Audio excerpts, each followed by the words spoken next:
Мэдээ танд шууд хүрч байна. Дараагийн мэдээг хүргэе.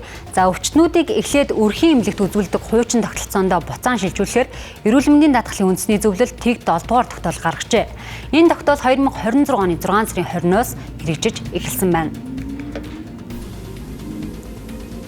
Өмнө нь өвчтөн эхлээд үрхийн эмчтэй үзүүлдэг.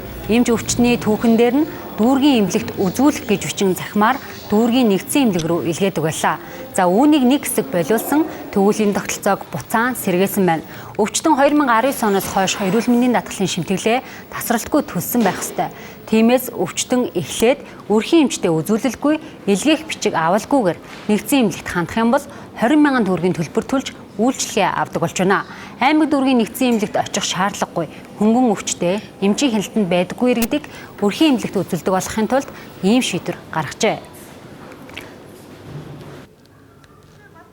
За харин халдварт өвчтэй шүд амны хөндийн эмчилгээ хийлгэх, за чих хамар хоолой эмчид үзүүлэх, осолцсон, гэмтсэн, арсны өвчтэй, харшилтай хүн, сэтгцийн өвчтөн, нүдний өвчтэй хүн, мис цацал хийлгэх шаардлагатай болон диализын аппаратанд орох шаардлагатай өвчтөн өрхийн эмнэлэгт очихгүйгээр аймаг дүүргийн нэгдсэн эмнэлэгт шууд үзүүлэх боломжтой юм байна.